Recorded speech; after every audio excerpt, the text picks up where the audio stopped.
Hello friends, this is दीपक चौहान। दोस्तों, शिव द्वार का एक डाउट था, एक क्वेश्चन था, एक रिक्वेस्ट था। उन्होंने कहा था कि सर गेट टू नो और कम टू नो को थोड़ा समझाइए, क्योंकि गेट टू नो और कम टू नो दिखने में तो समान दिखते हैं, उनका मीनिंग भी लगभग समान होता है। तो दोस्तों, आज मैं शिव द्वार का ये टॉपिक लेके आया हूँ, रिक्वेस्ट लेके आया हूँ, और जिससे हम लोग समझ सके कि गेट टू नो का इस्तेमाल हम लोग को कब करना है और कम टू नो का इस्तेमाल कब करना है।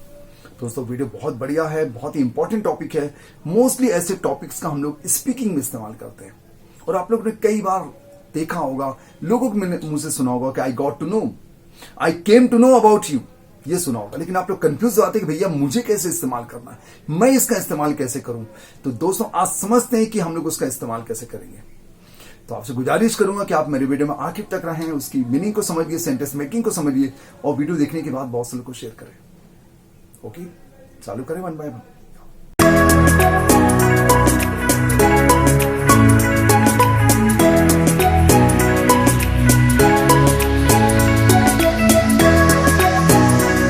तो दोस्तों, समझते हैं कि शिवद्वार के जो दो डाउट्स थे, दो रिक्वेस्ट थे, दो फ्रेजेस थे, कम टू नो और गेट टू नो। तो कम टू नो और गेट टू नो को हम लोग समझते हैं, दोनों की मीनिंग्स को, सेंटेंस मेकिंग को। तो सबसे पहले मैं आपको समझाऊं कि कम टू नो का मतलब क्या होता है, कम टू नो को हम लोग कैसे इस्तेमाल करेंगे। Come to know on the other hand means to come across information, receive information.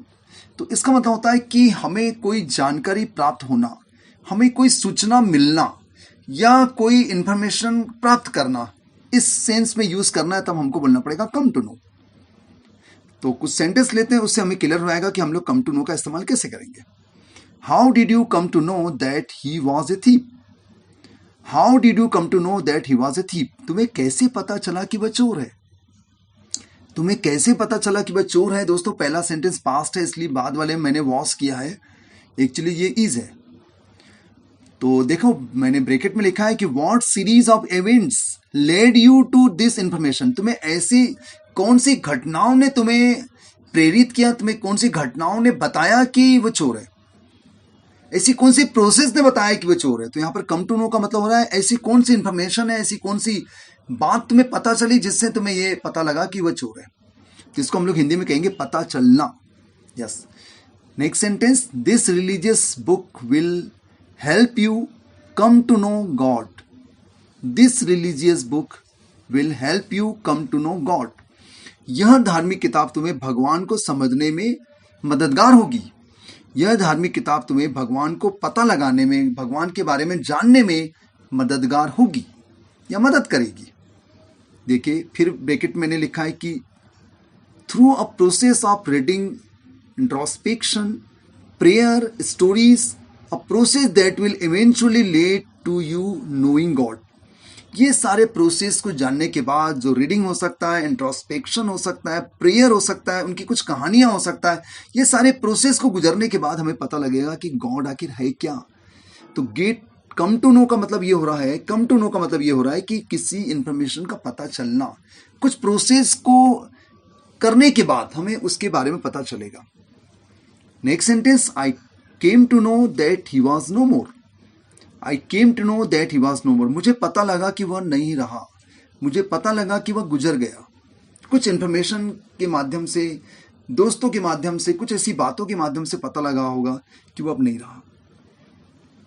Next sentence, I came to know she got married only last year. I came to know she got married only last year. मुझे पता लगा कि वह पिछले साल ही शादी की है। मुझे पता चला कि उसने पिछले साल ही शादी की।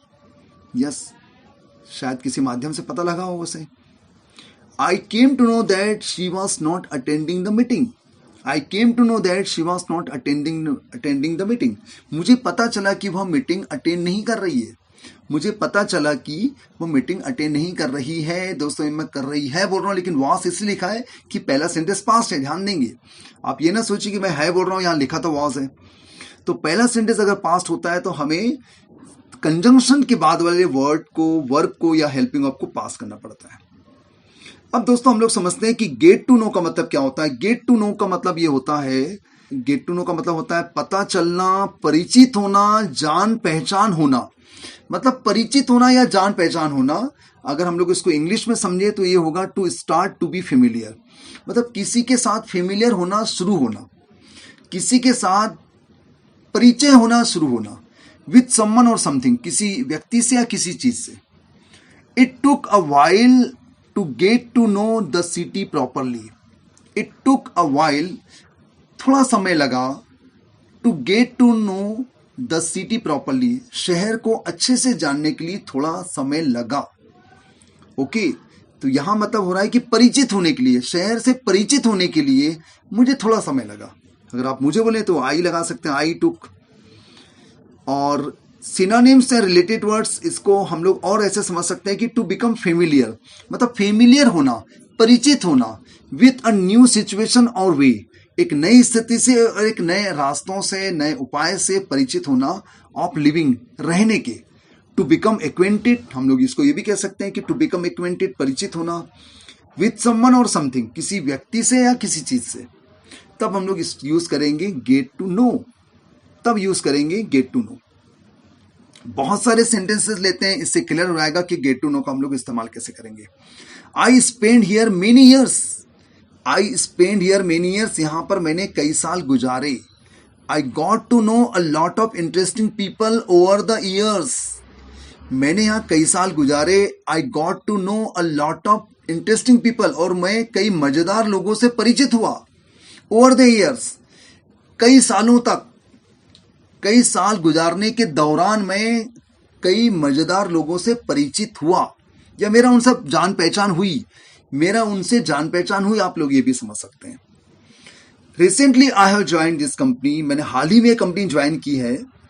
Recently I have join this company, I am sure, मुझे पूरा उम्मीद है that I will get to know about my coworkers gradually, मैं अपने जो मेरे सहकर्मी हैं उनके बारे में धीरे धीरे परिचित हो जाऊंगा, उनसे धीरे धीरे मैं परिचित हो जाऊंगा, मेरे को वर्कर्स के साथ। तो यहां पर भी दोस्तों वही हो रहा है कि धीरे धीरे परिचित होना, उनके बारे में जानकारी इकट्ठी करना। डोंट यू थिंक, क्या तुम्हें नहीं लगता we should get to know one another before we start the conversation?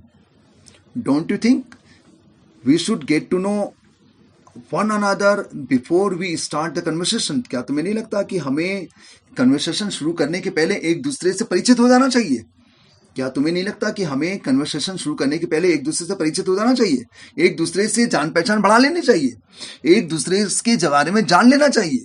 तो दोस्तों क्या मतलब हो रहा है गेट टू नो का मतलब? परिचित होना, एक दूसरे के बारे में जान लेना, ये अर्थ हो रहा है। अब देखो तो आई नो अ पर्सन, मैं एक व्यक्ति को जानता हूं। Only after I got to know that person, मैं इस व्यक्ति को जान। अब देखो नो और गेट टू नो में क्या अंतर है, मैं आपको ये बताता हूं कि नो और गेट टू नो में थोड़ा सा अंतर है। आई नो अ पर्सन, मैं किसी व्यक्ति को जानता हूं। आप किसी व्यक्ति को कब जानेंगे? Only after I have got to know that person, जब आप उसके बारे में गॉट टू नो करेंगे, जब आप उससे परिचित हो जाएंगे, उसके बाद ही तो आप उसको जानेंगे। तो सबसे पहले हमें किसी व्यक्ति से गेट टू नो होना चाहिए।